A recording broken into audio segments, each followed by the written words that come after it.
our focus is on WPIAL players and WPIAL teams, collegiate level teams such as Pitt and Penn State. But the Super Bowl's coming up, and let's be honest, it's on everyone's mind. So let's talk some NFL football. Um, Dotson, who do you got in the Super Bowl? Well, it's an interesting matchup. You have Green Bay coming in as the number 6 seed, and they're actually the favorite. They are 2.5-point favorites over the Steelers, who came in as the number 2 seed out of the AFC. So obviously a lot of people are putting their money on the Packers, which is not a bad idea the way they've been playing here in the playoffs. Yeah, if I'm a Steeler fan, I'm worried. They are underdog for a reason. Green Bay's just been hot. I mean, winning 3 games on the road like the Steelers did in 2005.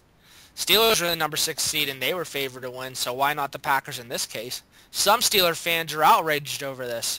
There's no way they should be favorites.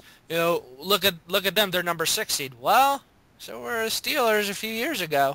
The Packers this year are a much better team, I think, even than the Steelers were back in 2005. So. Yeah, I mean, last year's game between the Packers and Steelers, I mean, that was unbelievable. It came down to the last play. If Wallace didn't make that catch, game over for the Steelers. I think the Steelers should win this, but the thing is, if they don't get Pouncey back, it could be a very long Super Bowl Sunday.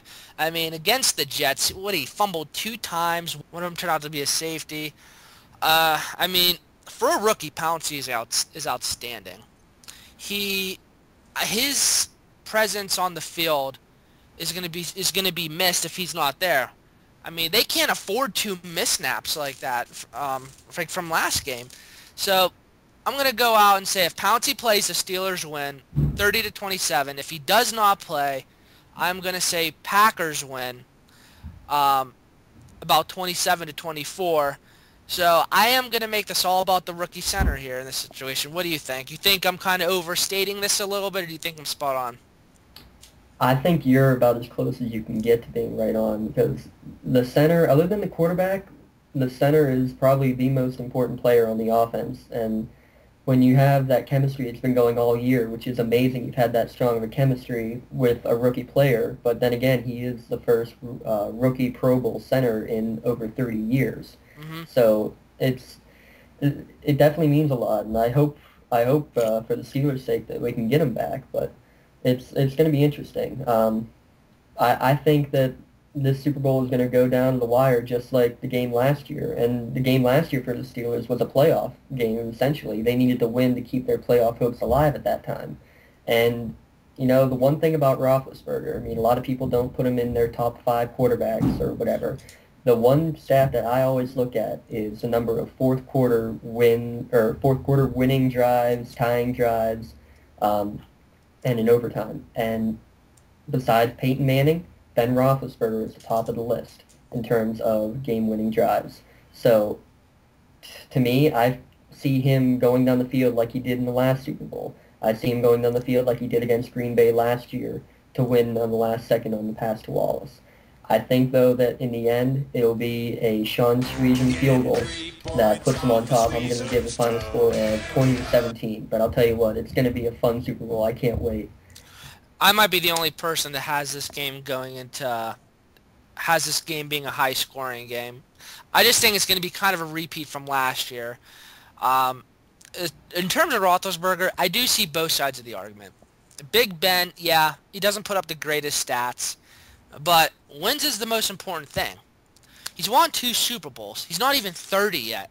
Think of everything he's been through this year. He missed the first 4 games. He's been humiliated. Not saying he didn't deserve it, but for someone to come back to all the adversity that he's gone through and lead his team to the Super Bowl, I mean, it's incredible. I mean, he was crying with the towel over his face for a reason last game.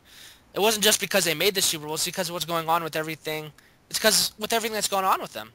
So, that being said, I do think Ben's going to have a good game. I actually think he's going to have a great statistical game. That'd be great, but again, all that matters is, I mean, he did not have a good statistical game against the Jets, but he made 2 amazing passes on that last drive to seal the victory. If that's all he does in the game, and that's what will get the Steelers the Super Bowl victory, that's what he will do. And that's why, no matter what his statistics say, that's why he is one of the greatest quarterbacks in playoff history.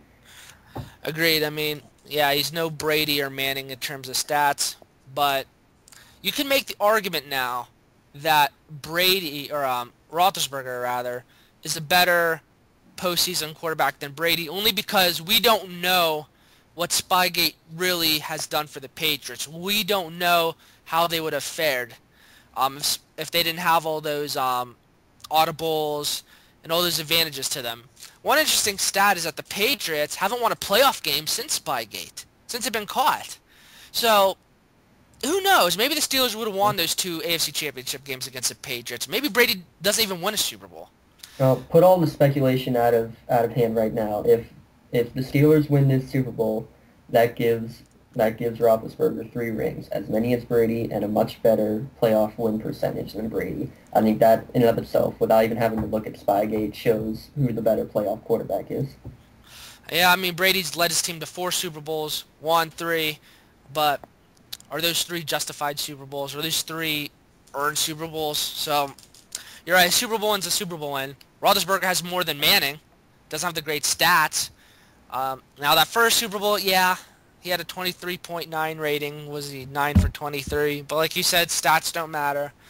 So I think we're going to learn a lot about Big Ben and his legacy this coming Super Bowl Sunday. And all of us should enjoy this game. We don't know if there's going to be a lockout or not. I kind of have a bad feeling there is going to be a lockout. So we should all enjoy it, soak it in. And let's I'm just... excited. Yeah, I'm excited too. I mean, I really don't know what else to say. I mean, it just kind of... Honestly, it worries me. I don't know what I'm going to do if there's no NFL football next season. Yeah, I love college sports. It's my love. But... Sundays is football day. Yeah, Sundays won't be the same. So we'll find something, but it's going to be interesting. But so yeah, you're right. Enjoy the Super Bowl, because it may be the last time we see any of these big name players on the field for a while. Exactly. All right, well, let's switch it back over to... Well, that about wraps things up for this episode of 360 Community Sports.